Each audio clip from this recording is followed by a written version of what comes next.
So 50 had a problem, and that problem was Diddy. And Diddy had a problem, and that problem was 50. So usually when two individuals have a problem, it usually results in a beef. And when there's a beef, there's usually a victor and a loser. So 50 Cent recently dropped a documentary on Netflix that exposes P. Diddy for the monster he actually is. So if you're ready for the source for the story, open your earlobes and let's dive into the story. So who is P. Diddy? So Sean John Combs, born November 4, 1969, known professionally as Diddy, formerly Puff Daddy and P. Diddy, is an American former rapper, record producer, and record executive. Born in Harlem, Combs worked as a talent director in Uptown Records before founding his own record label Bad Boys in 1993. He is credited with the discovery and development of musical artists such as Notorious B.I.G., Mary J. Blige, and Usher, amongst others, or Justin Bieber, nobody, you can name them. So I don't want to get into much on his discography. I just want to get into the source. So in late 2023, Combs settled a high-profile sexual assault and abuse lawsuit filed by his former partner Casey Ventura. Numerous lawsuits regarding sexual misconduct were filed in the following months, with several claimants alleging sexual assault and abuse by Combs between 1991 and 2009. Bro, that's like 2 decades, if my math is correct. But that's like 2 decades, bro. Almost 2 decades. So in March 2024, several of Combs' properties were raided by the Department of Homeland Security. And that September, he was charged with federal sex trafficking, transportation to engage in prostitution, and racketeering. He pled not guilty and was not denied bail 3 times. His trial began on May 5, 2025. On July 2nd, he was found guilty of transportation to engage in prostitution, but not guilty on racketeering and sex trafficking charges. As of October 2025, he is incarcerated at the Federal Correction Institution, Fort Dix.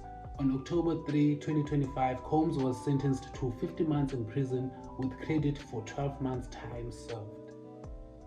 So this is crazy, man. So I want us to dive into let me just say some of the never seen footage from the documentary that was recently dropped by 50 Cent. And it's kind of crazy, man. So let's dive into the footage, man. I just hope this thing won't flop. So guys, forgive me now. I don't have premium. It costs 1,000 times less than this never before seen footage of Sean Diddy Combs But let's in dive the into days it. leading up to his arrest in New York last September. You want to put stuff in my fanny pack? The exclusive video obtained by Netflix shows Combs debating with his lawyers about strategy. Listen to me. I'm gonna get off the phone right now. Sorry guys, let me run it back. Never before seen footage of Sean Diddy Combs in the days leading up to his arrest in New York last September. You want to put stuff in my fanny pack?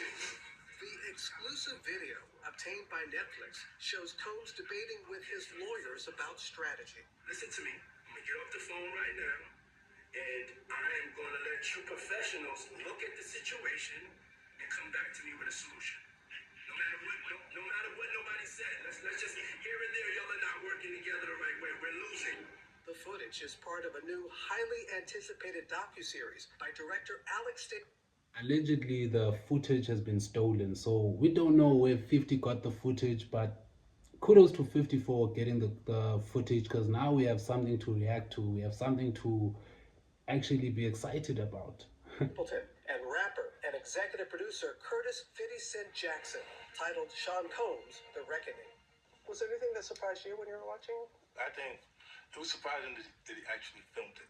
It was very interesting to watch a man who's known for his brand presence. You know, he has a really amazing knack for marketing and all of that, and how he was sort of taking that into account and how he was coming off to the public.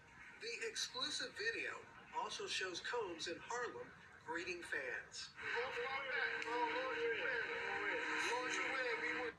I feel like here it was collateral damage, because how is it that the minute you get in trouble, you go out to the streets greeting people, trying to paint a picture that you're a good person, whereas we know you're damn near animal behind closed doors.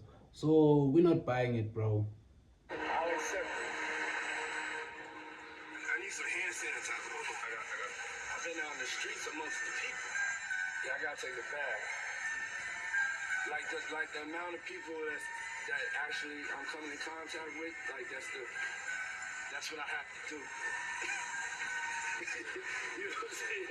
It's like 150 hugs.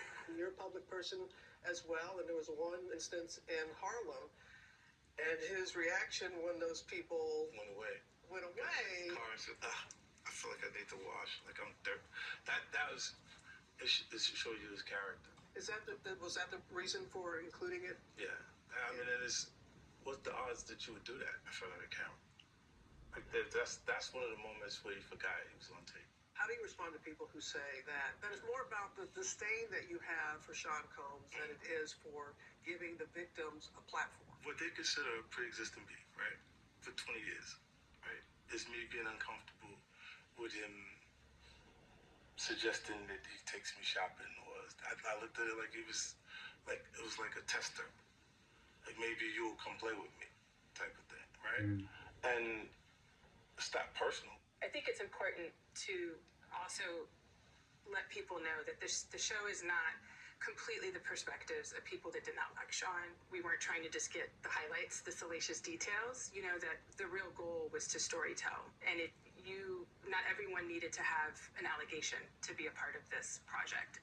The 4-part series also features 2 jurors from Combs' trial who are speaking for the first time about how they reached their mixed verdict, finding Combs guilty of 2 prostitution offenses, but clear of racketeering and sex trafficking charges, both sharing their thoughts on the relationship between Combs and singer Cassie. Juror 75 describing them as 2 people in love, and Juror 160 saying in part, domestic.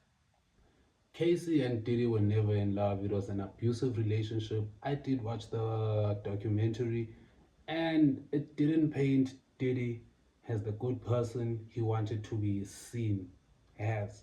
So this guy is actually evil. He was tormenting and abusing Casey for about a decade, bruv. A whole decade. Shame. Violence wasn't one of the charges. Cassie, is she a victim in all this? I believe Cassie's a victim in all this because she came in she's like 18, like 19 years old in the very beginning. After a while, over time, conditioned for it. The goal of what the film is trying to do is to let the audience kind of come in to ask questions like, were their decisions colored by certain things, and who got the benefit of the doubt, in that courtroom? Do you think that hip-hop culture was on trial as much as Sean Combs was?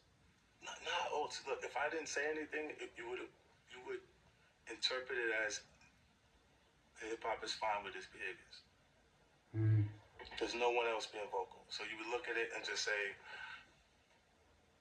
because that mind your business, or let me not say nothing about nothing, or those things, it would allow the entire culture to register as if they're for that behavior. If Sean Combs watches this, what do you think he's going to feel? Like, wow, this is amazing. I think he's going to say this is the best documentary I've seen in a long time.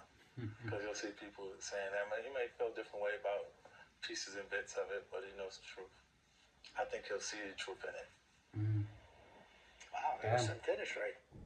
Shout out to 50 for exposing P. Diddy, and shout out to 50 for actually giving some of the victims a platform to actually vent out their emotions. But that's not venting out their emotions, but giving them a voice, to voice out their anger and let it be known. So guys, that was the end of the video. I hope you enjoyed. Please don't forget to hit that like button, comment, share, and subscribe. We out, y'all.